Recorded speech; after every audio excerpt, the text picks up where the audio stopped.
નમસ્કાર દર્શક મિત્રો, હું હર્ષુ પરમાર સહયોગ દ્વારા પ્રસ્તુત ન્યૂઝ 20 ગુજરાતીમાં આપ સૌ દર્શક મિત્રોનું હાર્દિક સ્વાગત કરું છું। જોઈએ આજના મુખ્ય સમાચારો।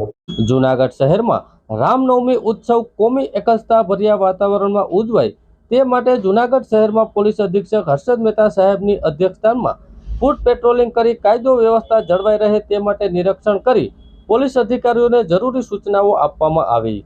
શહેરના શોભાયાત્રાના પ્રસ્થાન સ્થળની મુલાકાત લઈ આયોજકો સાથે ચર્ચા, જરૂરી સૂચનાઓ આપવામાં આવી। જૂનાગઢમાં રામનવમી તહેવાર નિમિત્તે રેન્જ આઈજી નિલેશ ઝાંઝવાડિયાના માર્ગદર્શન હેઠળ પોલીસ અધિક્ષક હર્ષદ મહેતા સાહેબ તેમજ ડીવાયએસપી હિતેશ ધાંધલિયા સહિતના અધિકારીઓ દ્વારા રામનવમી તહેવારમાં કાયદો વ્યવસ્થાની સ્થિતિ જળવાઈ રહે તે માટે એસપી હર્ષદ મહેતા સાહેબે પોલીસ જવાનો અને બીએસએફની ટુકડી સાથે શહેરના રામનવમી શોભાયાત્રા રૂટ ઉપર જાતે ફ્લેગ માર્ચ યોજી પેટ્રોલિંગ કર્યું હતું। શોભાયાત્રાને રૂટની સમીક્ષા કરી પોલીસને જરૂરી માર્ગદર્શન સાથે સૂચનો આપવામાં આવ્યા હતા। પ્રભુ શ્રી રામના જન્મ મહોત્સવને વધાવવા શહેરીજનોમાં અનેરો ઉત્સાહ જોવા મળ્યો છે, ત્યારે ઝાંઝણા રોડ ઉપર પણ ભવ્ય શોભાયાત્રા નીકળી હતી। બપોર બાદ ઉપરકોટ રામ મંદિર ખાતેથી ભવ્ય શોભાયાત્રા નીકળવા જેમાં પોલીસ દ્વારા ચુસ્ત બંદોબસ્ત જાળવી રાખવામાં આવશે અને રામનવમી તહેવારમાં શાંતિપૂર્ણ માહોલમાં ઉજવાય તેવા માટે પોલીસ દ્વારા શહેરમાં ચુસ્ત પોલીસ બંદોબસ્ત ગોઠવી દેવામાં આવ્યો છે। આવતીકાલે રામનવમીની શોભાયાત્રા જૂનાગઢ શહેર ખાતે જે નીકળવાની છે એમાં લોકો શાંતિમય રીતે અને ખૂબ જ સલામતીપૂર્વક માહોલમાં આ રામનવમીનો તહેવાર એ ખૂબ ઉત્સાહ સાથે, શ્રદ્ધા સાથે ઉજવી શકે એ માટે પોલીસની પૂર્વ તૈયારીના ભાગરૂપે આજે સમગ્ર રૂટ ઉપર અમારી ક્યુઆરટીની ટીમ છે, તમામ અધિકારીઓ છે અને સાથે સાથે અહીંયા હાલ ચૂંટણીના લીધે જે કંઈ ફોર્સ ઉપલબ્ધ છે એમની સંયુક્ત આજે ફૂટ માર્ચ અહીંયા રાખવામાં આવેલું છે। લોકોને પણ આ તહેવાર માટે ખૂબ ખૂબ શુભેચ્છાઓ છે। શાંતિપૂર્ણ વાતાવરણમાં લોકો સલામતીના અહેસાસ સાથે આ ઉત્સવ ઉજવે એવી જૂનાગઢના તમામ જાહેર જનતાને શુભકામનાઓ। સમગ્ર જિલ્લામાં અલગ અલગ જગ્યાએ આ છે એ રામનવમીના તહેવાર છે અને દરેક જગ્યાએ પોલીસ છે એ દળ ઉપલબ્ધ છે। સમગ્ર જિલ્લામાં હાલ 1300થી વધારે પોલીસ છે એ આ સમગ્ર રામનવમીના બંદોબસ્તમાં જોડાશે।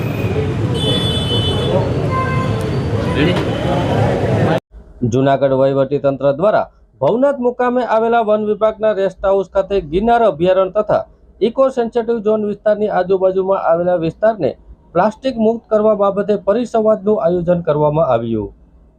આ પરિસંવાદના વહીવટીતંત્રના અધિકારીઓ દ્વારા ધાર્મિક સંસ્થાના સંસ્થાઓ, શૈક્ષણિક સંસ્થાના નિષ્ણાંતો, ચિકિત્સકો, વેટેનરી ડોક્ટરો, ઇજનેરો, બાંધકામ ક્ષેત્રના અગ્રણીઓ, સ્વૈચ્છિક સંસ્થાના વાણિજ્ય સંસ્થાપના આગેવાનો તથા પ્રબુદ્ધ નાગરિકોએ હાજરી આપી હતી। સદંતરે પરિસંવાદમાં ગિરનાર અભયારણ્ય તથા ઇકો સેન્સિટિવ ઝોનને પ્લાસ્ટિક મુક્ત કરવાની ચર્ચાઓ કરવામાં આવી હતી।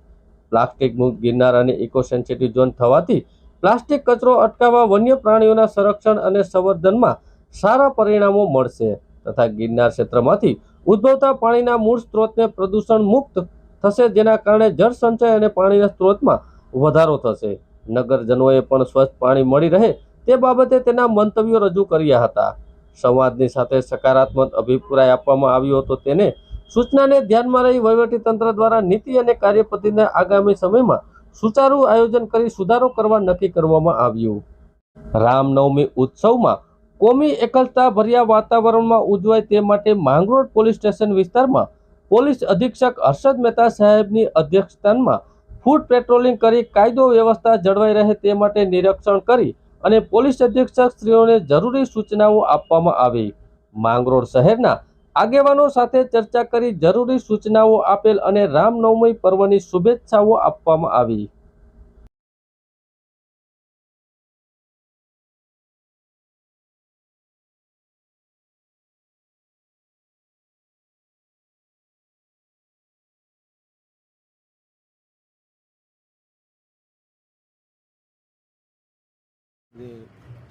આવતીકાલે રામનવમીનો પવિત્ર તહેવાર છે। ખાસ કરીને અયોધ્યામાં રામ ભગવાનની મૂર્તિ પ્રતિષ્ઠા થયા બાદ લોકોમાં એક પ્રકારનો અનેરો ઉત્સાહ છે। આ ઉત્સાહની સાથે સાથે લોકો આ તહેવાર શાંતિમય રીતે લોકોની સલામતીના એક માહોલમાં ઉજવી શકે એ માટે અહીંયા માંગરોળમાં આ રૂટ ઉપર એક ફ્લેગ માર્ચ રાખવામાં આવેલું. તમામ જે આયોજકશ્રીઓ છે એમની સાથે મુલાકાત પણ કરવામાં આવી. ખૂબ જ શાંતિમય વાતાવરણમાં લોકો આ ઉત્સાહ પૂર્વક આ તહેવાર છે ઉજવી શકે એ માટે આયોજકો અને પોલીસ બંને સાથે સંકલન પણ ખૂબ સારી રીતે થઈ રહ્યું છે. ગામના તમામ જે આગેવાનો છે, અન્ય તમામ સંપ્રદાય ધર્મના જ્ઞાતિના લોકો છે, આ બધા સાથે પણ પોલીસ અને તમામ લોકો સંકલન સારી રીતે ચાલે છે અને સમગ્રતયા આખું જે આયોજન છે રામનવમીનું એ ખૂબ જ શાંતિમય અને સલામતીના વાતાવરણમાં લોકો આનંદ ઉલ્લાસ સાથે પોતાની આ શ્રદ્ધા અને જે કંઈ આસ્થા છે એની અભિવ્યક્તિ સારી રીતે કરી શકે અને સાથે સાથે કાયદાનું પણ એટલું જ માન સન્માન જળવાય આ પ્રકારની તમામ છે એ તમામ સાથે ચર્ચાઓ પણ થયેલી છે અને આ રીતે આવતીકાલ ઉજવાય એવી તમામને શુભેચ્છાઓ છે. જૂનાગઢ નજીકના આંબલિયા ગામમાં હજરત મોહમ્મદ શાહ બુખારીનું 65મા ઉર્સ શરીફનું આયોજન કરવામાં આવ્યું. આંબલિયા ગામમાં હિન્દુ મુસ્લિમ ભાઈઓ દ્વારા હજરત મોહમ્મદ શાહ બુખારીનો ઉર્સ ઉજવવામાં આવે છે.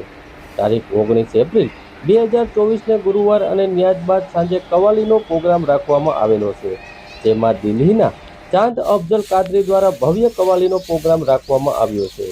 આંબલિયા ગામના સરપંચ સલીમભાઈ સુમરા, કાસમભાઈ સુમરા તેમજ મુસ્લિમ બિરાદરો દ્વારા તમામ હિન્દુ મુસ્લિમ ભાઈઓને હજરત મોહમ્મદ શાહ બુખારીના ઉર્સ શરીફમાં આવવા આમંત્રણ આપવામાં આવે છે. અસ્સલામ વાલેકુમ. સલામ બાદ જણાવવાનું કે ગામ આંબલિયા, તાલુકો જિલ્લો જુનાગઢ, હઝરત મોહમ્મદ શાહ બુખારીનો 65મો ઉર્સ આ વર્ષે પણ ઉજવવાનો કાર્યક્રમ રાખવામાં આવેલ છે અને આ કાર્યક્રમ આ ગામના સર્વે હિન્દુ મુસ્લિમ ભાઈઓ દ્વારા હળીમળીને ઉજવવામાં આવે છે.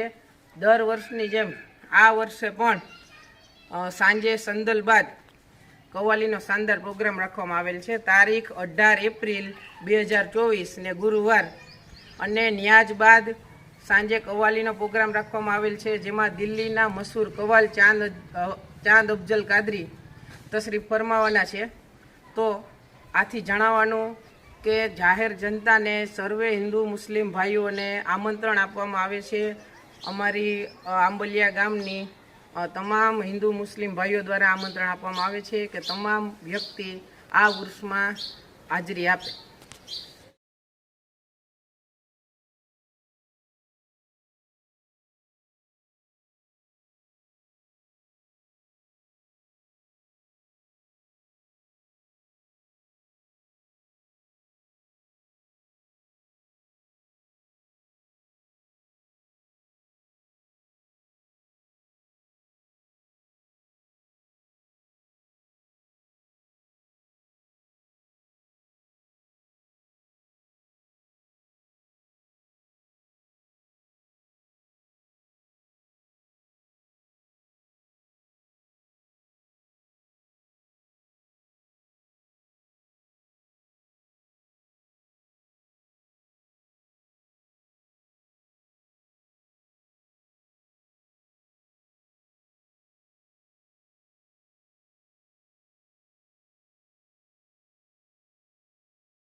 જી હા, જય શ્રી રામ.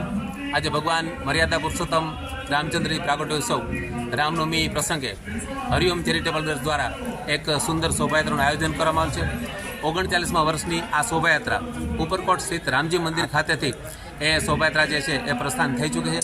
પૂજ્ય પિયુષ બાવાએ મહાઆરતી દ્વારા આ શોભાયાત્રાનું પ્રસ્થાન કરાવ્યું છે. આ શોભાયાત્રામાં એક એવો સંકલ્પ કરવામાં આવેલો છે કે ઘેર બેઠા અયોધ્યામાં જે મંદિર નિર્માણ થયું છે અને જે રામલાલની મૂર્તિ પ્રસ્થાપિત કરવામાં આવી છે એ જ સ્વરૂપ અને એ જ ગર્ભગૃહના દર્શન થઈ શકે એવી સુંદર ઝાંખી છે એ તૈયાર કરવામાં આવી છે.